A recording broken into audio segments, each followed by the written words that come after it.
a sight that sends the whole region on high alert. Across the sun-baked fields of South Africa, a quiet conflict plays out day after day. A struggle between local farmers and one of Africa's most intelligent primates, the baboon. They can strip an entire vineyard in minutes, climb onto rooftops, open car doors to steal food, and even break straight into people's homes. And that's why we're here today. Not to chase them off, but to observe their behavior, support the farmers, and carry out wildlife control in a safe and responsible way. Subscribe to Famigo Farm to follow real, on-the-ground stories of how people stand up to protect their land, their harvest, and their way of life. To understand the weight of that moment, you have to look deeper into the species that keeps this entire landscape on edge. Baboons are known for being intelligent, bold, and astonishingly adaptable. They live in large troops with tightly structured social hierarchies where every individual has a role. Lookouts posted on high ground, scouts leading the way, and youngsters trailing closely behind. This coordination lets them move quickly, distract threats, and become an unpredictable challenge for farmers across South Africa. But when natural food sources decline, survival instincts begin to blur the boundary between the wild and human life. The bolder individuals don't just approach human settlements, they climb onto car roofs, cling to doors, pound on windows, and even try to unlock them to get inside.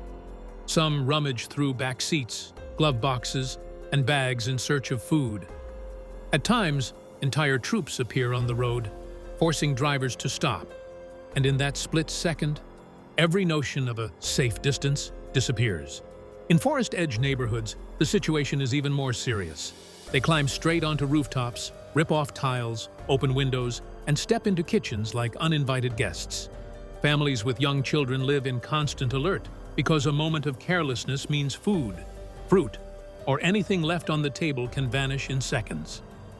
Out on the farms, the damage is even clearer. Vineyards heavy with ripening grapes are one of their favorite targets. They grab whole clusters, gorge themselves, then destroy whatever remains. Newly sprouted crops rarely escape their preyers, and in just one afternoon, an entire season's harvest can be lost. When people no longer feel safe in their own homes, when the fields they depend on are threatened day after day, and livelihoods are slowly worn down, this conflict goes far beyond the usual tensions between humans and nature. That's why managing their population is no longer optional. It's essential. It's how families, farms, and food supplies can be protected against their increasingly bold incursions. Because the goal of this work has never been to eliminate the wild, but to create a safe enough boundary so people and wildlife can coexist on this land without harming each other.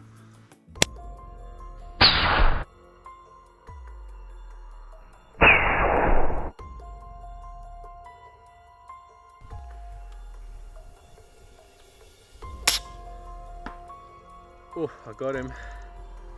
That was a definite hit. Yo, look at them just sitting there. Biggest one out there in the...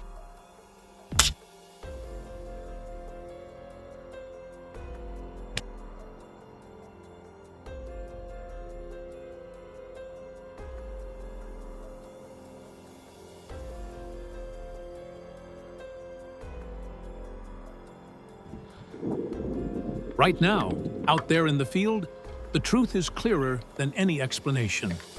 Across the open grasslands, we spot a lone baboon breaking away from its troop. Bending down to tear into young corn it has just grabbed from the edge of a farm. The area around it is unusually quiet. No warning calls, no signals. Something that rarely happens with a primate this cunning. It's a rare window to stop it before it alerts the troop and brings the whole group down to wipe out the field behind us. We keep a safe distance. A crosswind helps mask our scent and softens even the smallest movements. The animal stays focused on the food, completely unaware of our presence. Every step forward is slow and intentional. Even the slightest sound could put the entire troop on high alert up on the hillside. When it rises on two legs to scan the area, then drops back down to eat, the rifle is steadied. The firing line is checked carefully to ensure the backdrop is completely clear. This isn't about showing off, and it's not about the thrill of the chase, just a necessary measure to protect the nearby cornfield. A brief flash from the muzzle cuts across the savanna. Simple, decisive, and responsible. All of it done to safeguard the harvest and the families living at the foot of these hills.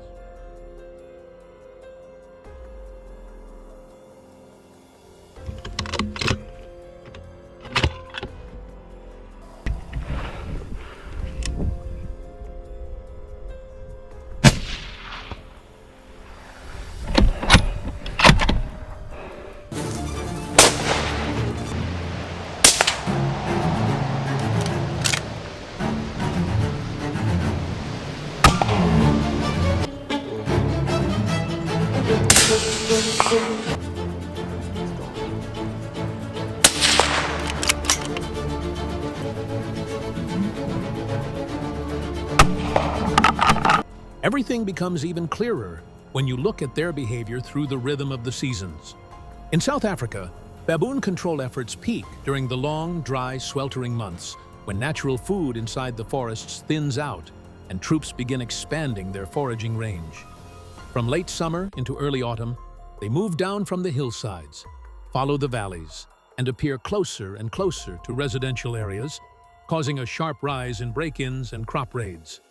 Agricultural regions like the Western Cape, Eastern Cape, and Limpopo are especially affected.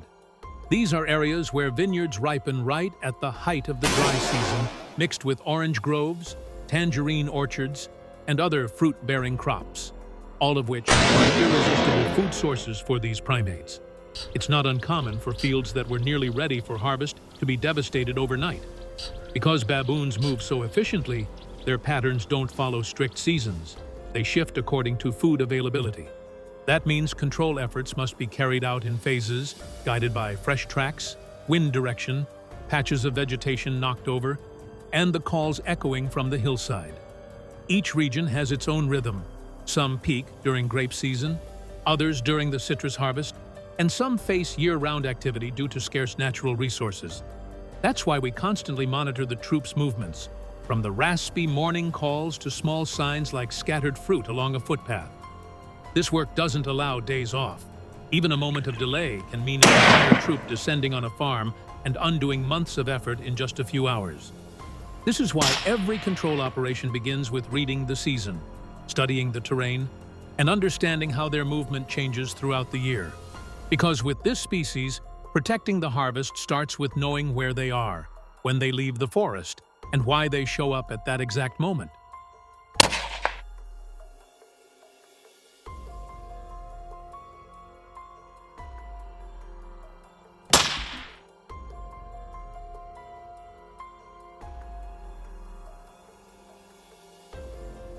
Shoulder.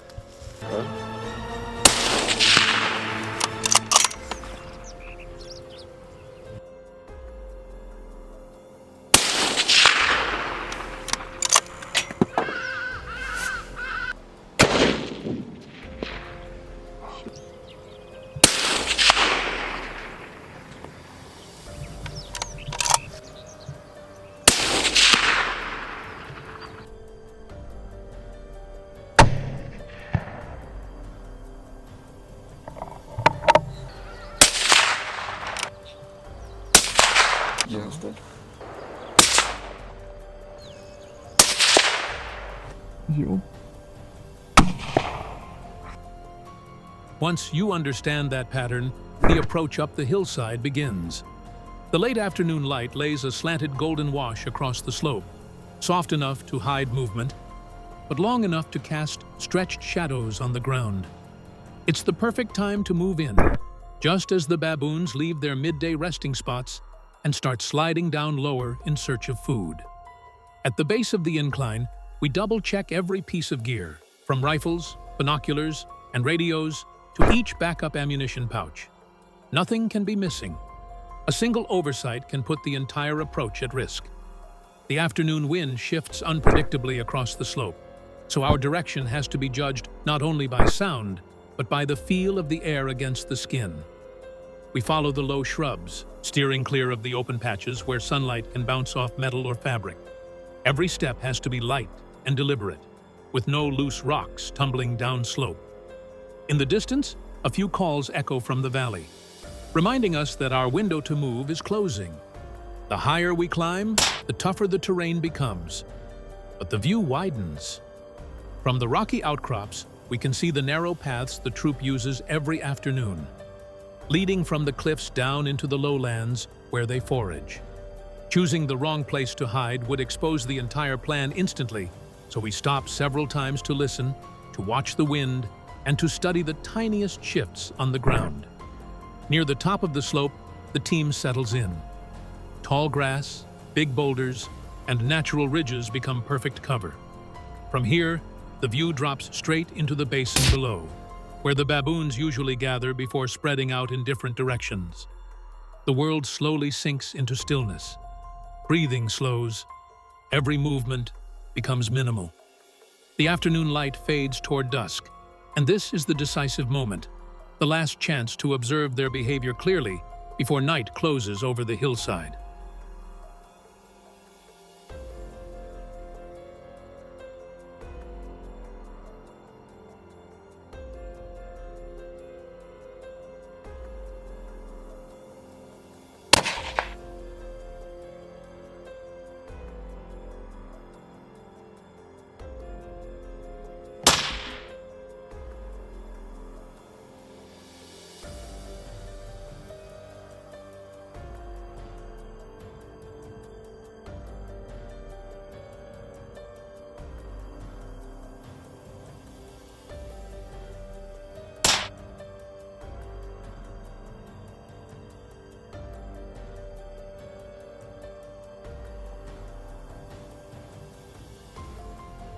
Before approaching the troop, the most important step is always checking the equipment used for control operations, tools that require stability, precision, and strict compliance with local regulations.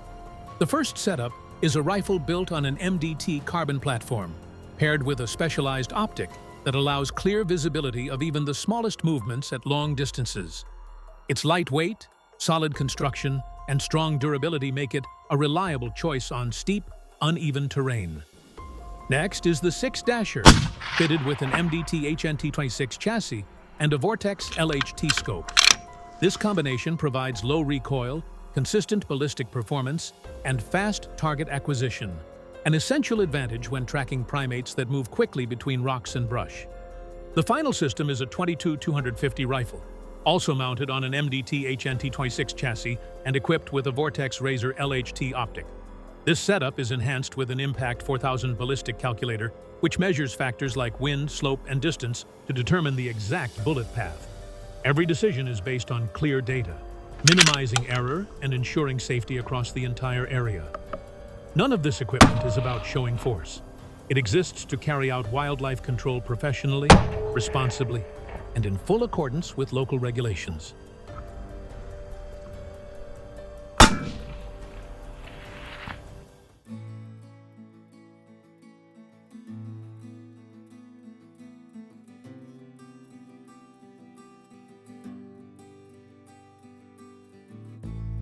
The struggle between people and nature here has never been easy. Every step forward is an effort to protect the families who depend on this land. And each new day brings challenges no one can predict. Out here, even the smallest mistake can change everything. Because in the end, the goal isn't to fight against nature, but to create a safe boundary where both worlds can exist side by side without harming one another. If you want to continue following real stories from the front line, subscribe to Famigo Farm. Turn on notifications so you don't miss the next chapter. Share the video to help spread this story, and follow the journey as we work to protect the land and the fragile balance that holds this place together.